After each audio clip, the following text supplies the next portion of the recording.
Hello BookTube. Well, it's been a while again. I'm really sorry. To all my old subscribers, you know the drill. Work has taken up my time. Unfortunately, one has to have a job so that they can buy books, so that they can read and have internet. To all my new subscribers, firstly, welcome. I am always thrilled to see my subscriber count grow. Welcome. I'm looking forward to having you on this channel. I'm looking forward to having new chats. And perhaps a quick explanation. I'm a teacher, and when it gets to certain parts of the term, life gets a bit crazy and busy, and unfortunately this is my hobby and that's my job, and that needs to take preference. So if I disappear off the grid for a little bit every now and again, it's not because I don't love you or not because I'm not reading. It's just I need to get paid so I can have books. But anyway, enough for the waffle. Let me get on. This is going to be part one of my reading wrap-up for so far in May. So this is going to be the first week in May. As I said, although I haven't been making videos, I have been reading, which is great. So I'm going to start off with possibly my least favorite, and that is going to be Railsea by China Mieville. Now, China Mieville and I have a bit of a mixed relationship. There's some books of his that I've really loved, and there's others that I go, well, it's a really great idea, but I feel a bit neutral. So this one I picked up not knowing that it was going to be YA, but I can't say that his YA books carry the traditional feel of our typical YA, so that's alright. I didn't feel like I was reading a YA book necessarily. This was probably my least favorite read of week one, and I think that that's got a lot to do with my perception of the world. So in this story you have land. You don't have an ocean. You've got land, solid land and a softer land, and everything is interconnected by a railway. And I must admit, I think a railway line, I think one set of single tracks heading off into the distance. But this doesn't work this way. This is a mesh of railway tracks, and that part I found very hard to hold in my head as an image. Whenever they were traveling on the trains, I was picturing one little train track heading off into the distance, and not this massive ocean of railway lines. But the story is quite interesting in many regards. It's kind of a nod to Moby Dick, because they are off hunting these worms. Yeah, and the captain of the train, which seems to run a lot like a ship, just saying, also had their Moby Dick, you know, the white whale that they were after. In this case it was a specific worm. And so that part was interesting. Then it was also very much a nod to Treasure Island. I picked up Treasure Island very clearly in this, because it had a piratey feel to it as well. And I think Dune in a way as well, with these worms under the sand. So, you know, it wasn't safe to travel between the solid masses unless you were on train. So that part was interesting. But once again, it got to the idea of, yeah, kids doing amazing stuff and adults listening to children, and that's where it loses me. I deal with teenagers on a daily basis. I wouldn't trust them with anything. Definitely not some rescue mission. Anyway, there were elements of this that I did find enjoyable. I liked the idea that they had their own mythology or religion, and that these people were so determined that it was the gods who created the railway lines, etc., etc. And obviously, coming in as a reader, you know that that's not true. So that part was interesting. But as a whole, I found this book, and I'm sure you've noticed this, pretty forgettable. I couldn't even tell you who the main character was right now. Granted, I have had one hell of a long day and my brain is pretty much fried, so we're just going to move on to the next book. So the next one that I'm going to talk about is The Killing Moon by N.K. Jemisin. My mom and I did this together. It was quite fun. I always enjoy reading with my mom. She likes fantasy, I like fantasy, and when I'm in the mood for fantasy, then we'll do one together. And this story has Egyptian feelings, and it works very much with the idea that the dream world is a powerful place, per se, for some people at least. There are some people who are vivid dreamers, and then there are like you and me. And the people who, as children, when they are children, they are identified as having this dream gift, and then they are raised by the religious people, and some become gatherers. And in this book you deal with the gatherers. I don't want to give too much because I've now read the second one since, but that's going to be in part 2 because that one's still nice and fresh in my mind. So in this one you're dealing with the gatherers, and what the gatherers are is kind of assassins, but not quite. They don't have the meanness of assassins. They're basically, I suppose in some ways, euthanologists. How's that for a new word? So people who are in pain and suffering, family members can approach a gatherer, and they will come and they will give them the most beautiful dream and take their lives while they are asleep, and it will put their souls for eternity in this nice little happy place. And they also have a very strict moral code, so corruption, etc. And if you're deemed corrupt, then the gatherers will be sent after you, and you will be put to sleep happily, like a bad dog. Oh yeah.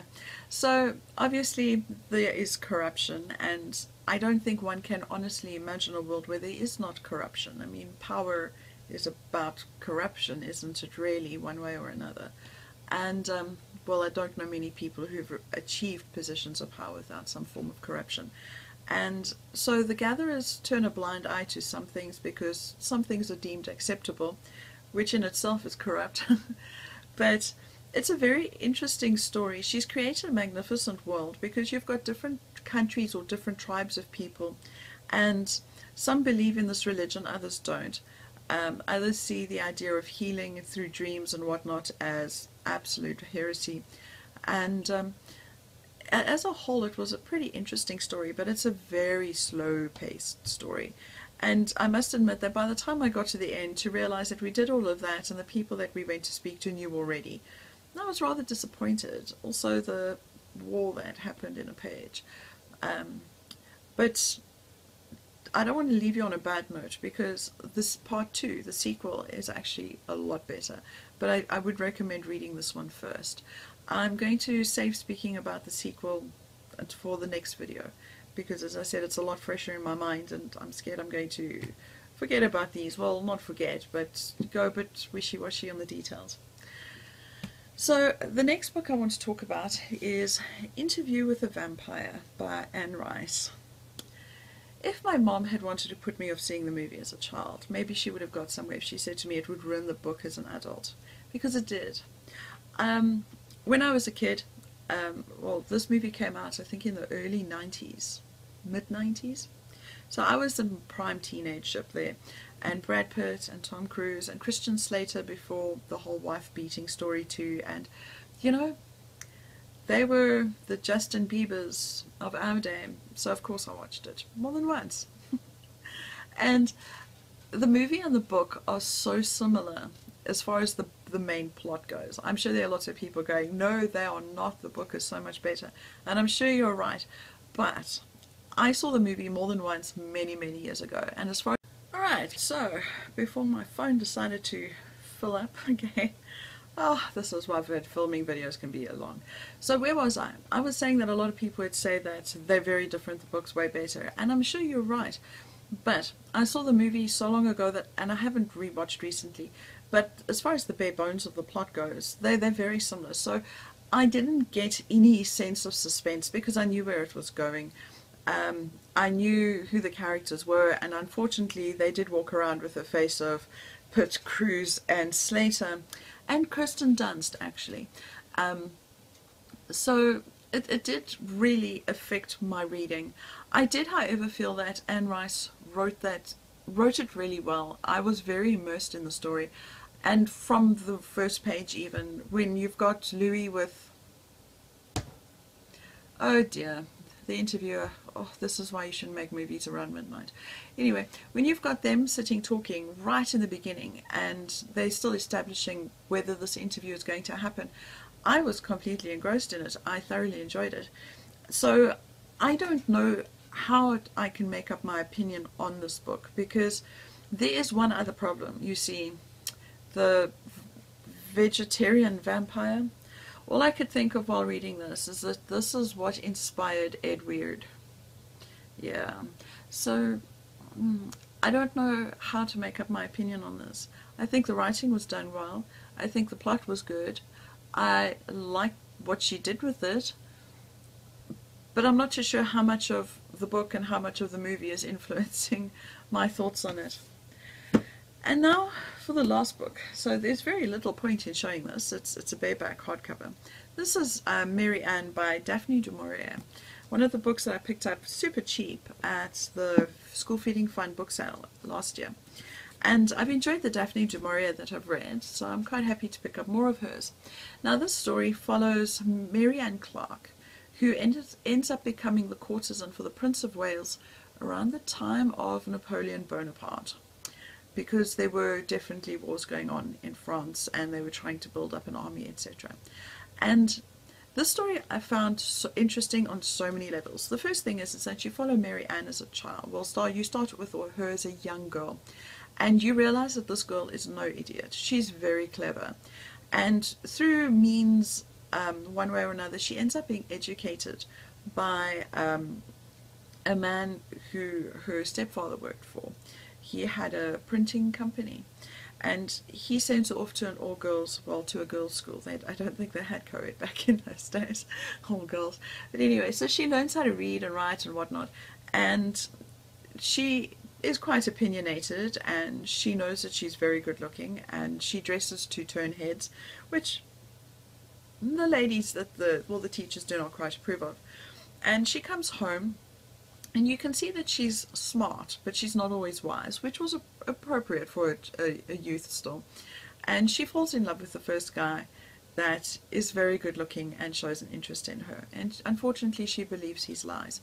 And it is only after they are married that she realized that this man had lied to her, that yes, his father was wealthy, but he'd been written off. He wasn't going to see a cent of it. And Mary Ann puts up with him for quite some time. She has quite a few children with him. And so she's decided enough is enough. I mean, this guy is such a loser. Oh, even his brother commits suicide as a result of his inaction, losing so much money, etc. And she decides she's had enough, so she leaves. And she pretty much becomes a bit of a prostitute. High class, though, don't get me wrong. She wasn't standing on any street corners. And, yeah, she ends up being the courtesan for the Prince of Wales. And it was a very, very interesting story, because it shows you a lot about the times and what options were open to women and things like that. And that alone I thought was very interesting. And then I went and I looked up Mary Ann Clark, to only discover that she was Daphne du Maurier's great-grandmother, or great-great-grandmother, 1 great, 2 greats, somewhere around there. And that, there's a personal connection in with this as well, and that then made me absolutely head over heels about this, because then I was really involved in it on more than one level. So I would actually really recommend this one if you're up for a historical read with a bit of a non-fiction twist to it, although it is going to be, I'm pretty sure, well fictionalized, because it read like a novel.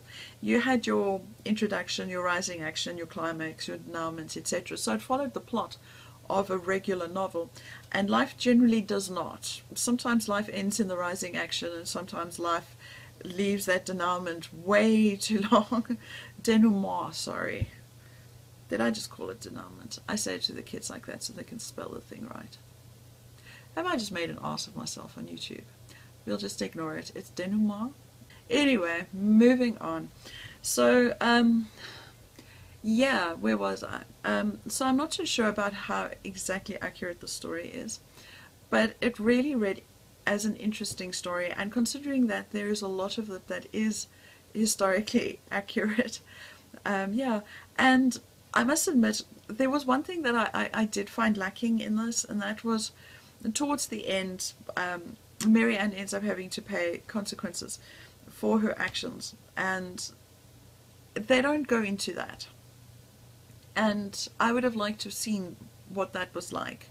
That was skipped over. Possibly I'm wanting to know what that was like in my naivety. Maybe it is better left unknown. But yes, if I had to actually have given this book a name, it would have been Hell Hath No Fury, or A Woman Scorned. Or maybe just Fury, because, wow. If you have a son and he's dating a lady that you don't want him to date and he's thinking of getting serious, make him read this book. It will show him that this is not a decision to get into lightly. Women can be mean. Because, wow, she did not know how to end with revenge. But it was fabulous, it really was. And I must admit, even though her choices were not the choices that I would have liked to think I'd have made, I think I can still respect her for who she was, because she wasn't ashamed of what she did. She had children to look after, and she wanted to have a certain quality of life, and that's what she worked towards in a time and age where women didn't really work. So that was the end of part 1 for my reading wrap-up. I'm hoping that tomorrow I can then get on and film the second one. If I don't be offended. Sorry, my cat's using my leg as a scratching post.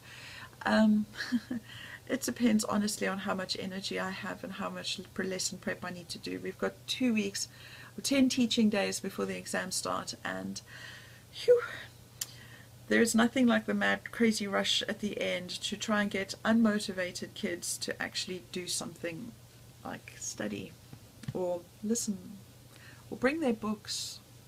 Just saying. Oh well, before you get mooned and I get mooned, I'm going to call it quits for tonight. I will see you soon. Bye.